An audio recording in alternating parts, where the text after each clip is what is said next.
Thanks for joining us on the John Mendola Show. We're driven by McCarthy Tire and Automotive Centers. Let's talk Holy Redeemer Volleyball. Joining us is the head coach, John Kablick. Well, John, another talented class for you at Holy Redeemer. The tradition continues, but I know you're probably pretty excited about this year's group. Oh, we're always excited, John. It's kind of the unknowns that are playing JVs, and then they're just waiting their turn to take third place on the varsity. And this year's team is no different. We have 5 people with no varsity experience. None of them are seniors. 3 sophomores, 2 juniors that are getting extensive time now on the varsity that got none last year and are contributing heavily now. Well, one of the guys who contributed last year has contributed a lot this year is senior Mike Prociak. Absolutely. Absolutely. Everybody talks about him, and rightly so. Mike is the leader on the court. We're going to give him at least half the sets, every match, at least half the sets. And that's not putting anybody else down on the team. It's just that he is that good and that dominant that if you're going to have a cannon, you might as well shoot it. And then that's the way we feel about Mike. Well, I know Mike could be looking at the basketball end, what he wants to do at the next level, but he's drawing some big interest volleyball-wise. And tell us about some of the coaches and what they're seeing and what they're saying about Prociak. Yeah, he is. Well, we've gone to some really good tournaments. We've gone to a 40-teamer down there in Northeastern High School, last year's state champions. We went to a very good 10-team scrimmage at Central Dauphin. And all these are attended by college coaches. And he was approached by a few, a George Mason coach, which is Division I, Rutgers and Newark, which I believe is a Division II, John, but they play a Division I schedule. They have Ohio State, Penn State, and a lot of Big Ten teams on their schedule. So I think Mike is pretty excited about that. Whether he's going to go or not, I don't know. But at least it's nice to know.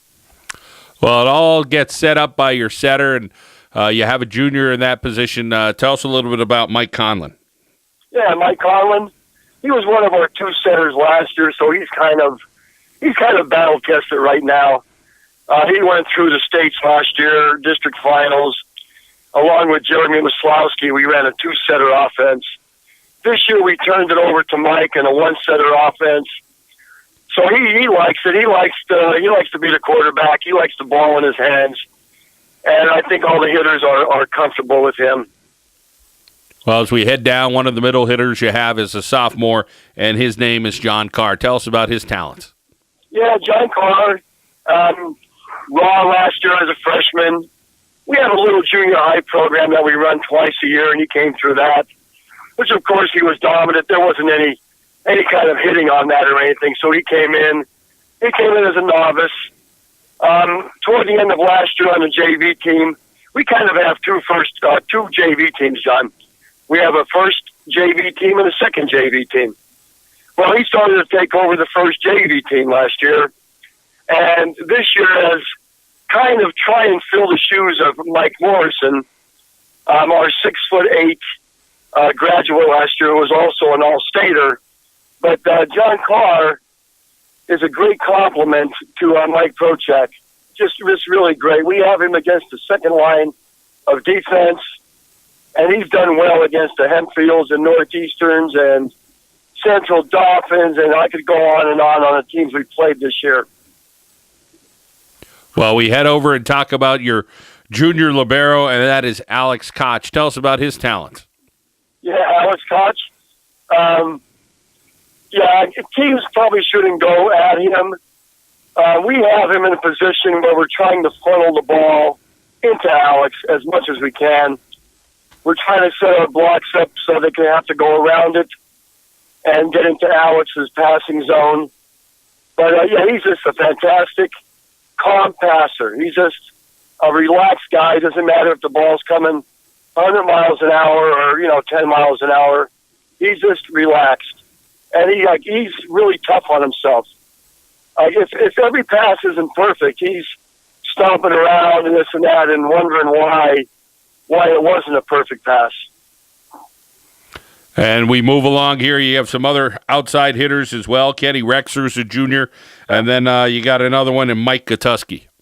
Yes, Mike Gatuski, he's also battle-tested. He went through the wars last year. He was one of the 4 people that went through the grind last year. The league, the district finals, the state quarters against all these District 3 teams. Mike is a 6'3". He also plays center back for us. He runs a nice 10-ball. He also could run middle, opposites, and is one of our better blockers. A quiet, very quiet person, but very, very competitive. We're talking with John Kablick here on the John Mendola Show, driven by McCarthy Tire and Automotive Centers. Well, John, I know you like to get out there and explore the state and play as many teams as you can and play against the best.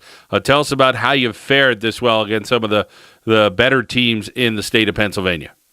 Well, early on, we went to the Central Dauphin 10-team tournament, and they had pretty much, I think they had 6 or 7 of the top 10 ranked teams, AA and AAA from last year.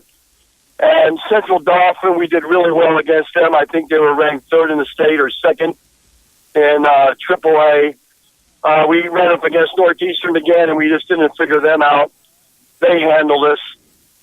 We beat Wilson and Easton, State College at this tournament. Of course, it's a timed tournament. So, you're keeping score, but you're not really keeping score. Then we went to that 40-team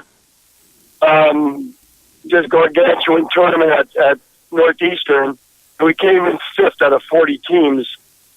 The only teams that ended up ahead of us was Hempfield, and a team that we had, we lost in overtime to them 16-14, then we beat them 17-15, and they lost 15-12. And then went on to the semifinals and knocked off Northeastern in 2 straight. So we were kind of happy with that 5th place finish down there. That had 17 of the top 20 teams in the state that are currently ranked. John, what's it going to take for a team from northeastern Pennsylvania? And it seems like it, whether it's Holy Redeemer or North Pocono, I know Coughlin's having a nice year this year, but may not be quite at the level of Redeemer or North Pocono yet. But what's it going to take for a team from District 2 to kind of make that extra push? Is this the year, or is it very, very close? No, I think it could be. Because at least this year we saw Northeastern and played them early. Last year we saw them one day. We had 1 day worth of practice and then tried to go in there and beat them.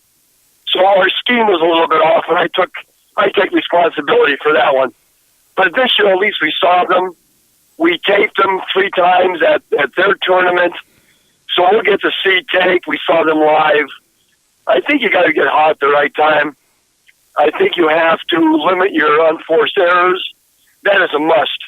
It's a must always, but it's really magnified at that level when you get to a state quarter or state semi.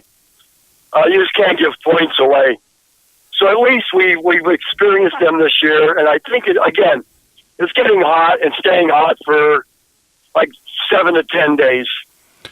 Well, John Kablick working hard with his young men there at Holy Redeemer, and the program just continues to dominate the Wyoming Valley Conference. District 2 looking for a fair shake this year to make that run in states. John, thanks for your time, and we appreciate you joining us.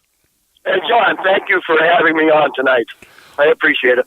Holy Redeemer Volleyball here on the John Mendola Show, driven by McCarthy Tire and Automotive Centers.